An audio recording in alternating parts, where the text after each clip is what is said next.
తీసుకొచ్చాం.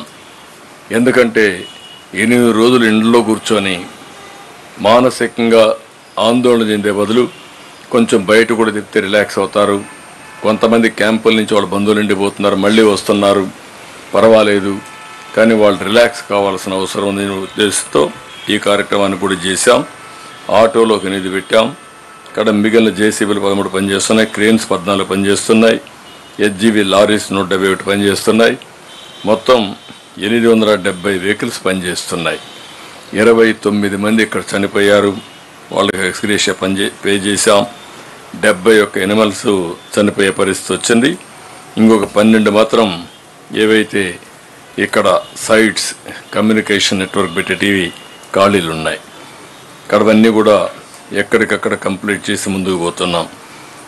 ఇవన్నీ ఒక ఎత్తు అయితే ఇప్పుడు మేజర్ వర్క్ చాలా వరకు ఈరోజు నీళ్లు కూడా తగ్గాయి. నీళ్లు కూడా మనం చూస్తే దగ్గర 0.5 ప్రాంతంకి వచ్చాం. ఇది ఒక మంచి మేము ఒక ఎక్స్పెరిమెంట్ కింద ఇవన్నీ చేస్తున్నాం.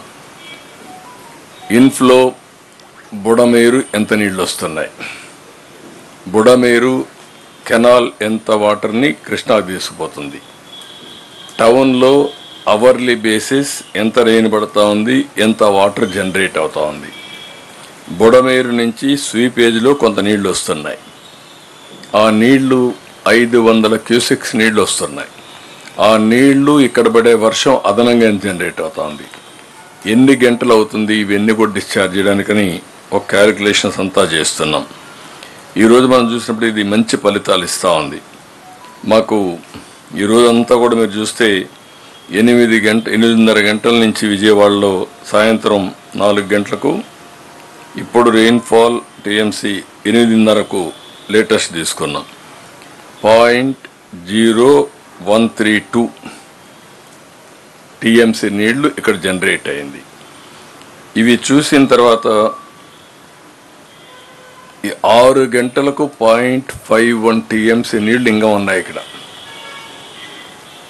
అక్కడి నుంచి వచ్చిన నీళ్లు కావచ్చు, ఇక్కడ పడిన వర్షం కావచ్చు, ఇప్పటి వరకు పోయిన నీళ్లు కావచ్చు, అన్నీ తీసేస్తే ఇంకా 0.51 ఇప్పుడు టీఎంసీ.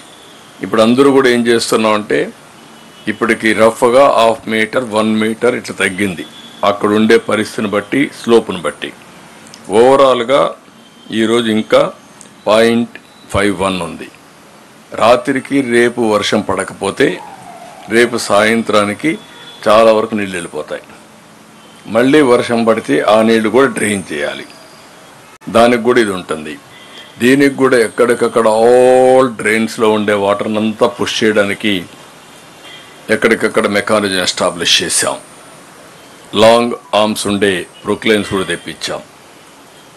కొంత లోపల ఎక్కడన్నా చెత్త చెదారం ఉంటే అవన్నీ క్లీన్ చేయించడిగా చేశాం.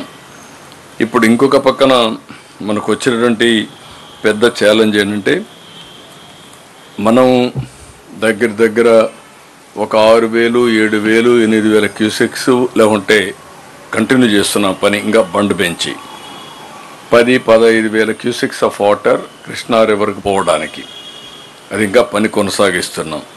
కానీ రేపు దగ్గర డిఫరెంట్ టైమ్స్లో ఫస్ట్ 12 గంటలు సెప్టెంబర్ 8వ తారీఖున ఈ రోజు నుంచి రేపు ఈవినింగ్ వరకు మనం చూస్తే ఫస్ట్ 12 గంటల్లో 0.68 టీఎంసీ వస్తుంది. సెకండ్ 12 గంటల్లో 0.46 వస్తుంది. నెక్స్ట్ 12 గంటల్లో 0.05 వస్తుంది. నెక్స్ట్ 12 గంటల్లో 0.021 వస్తుంది. ఆ వాటర్ వస్తే ఎంత వస్తుంది అనేది కూడా క్యాలిక్యులేట్ చేసి మళ్ళీ ఎక్కడ కూడా ఈ కాలువలు పొంగకుండా ఏం చేయాలనో ప్లానింగ్ చేసుకుంటున్నాం. ఇప్పటి నుంచి దాన్ని కూడా ఫుల్గా శ్రద్ధ పెట్టి అదే టౌన్కి వస్తే రేపు 0.03 ఇప్పటి నుంచి 12 గంటల్లో వస్తుంది. 24 గంటల్లో 0.02 వస్తుంది. 36 గంటల్లో 0.002 వస్తుంది కాబట్టి సేఫ్. ఇక్కడి నుంచి నీళ్ళని పంపించగలుగుతాం. కానీ అక్కడ బుడమేరు ఏదైనా ప్రాబ్లం ఇస్తే మళ్ళా సమస్య వస్తుంది. ఎందుకు ఇవన్నీ క్యాలిక్యులేట్ చేస్తున్నామంటే ఎన్ని జాగ్రత్తలు తీసుకుంటున్నామో ప్రజలు కూడా అర్థం చేసుకోవాలి, మీ మీడియాకు కూడా అర్థం కావాలి. టెక్నాలజీని పూర్తిగా వాడుతున్నాం. ఆల్మోస్ట్ ఆల్ టెక్నాలజికల్ ఏవైతే ఉన్నాయి డ్రోన్స్ కానీ, ఫోన్స్ కానీ, సీసీటీవీ కెమెరాస్ కానీ ఇవి కూడా ఫుల్గా వాడుతున్నాం. మా వాళ్ళు ఫిజికల్గా ఎవ్రీవేర్ ఉంటున్నారు.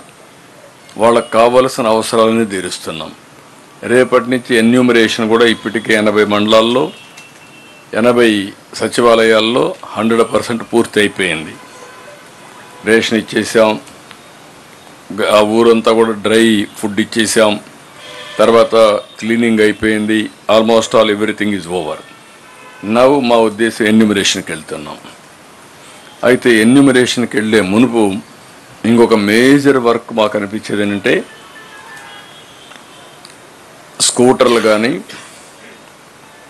మోటార్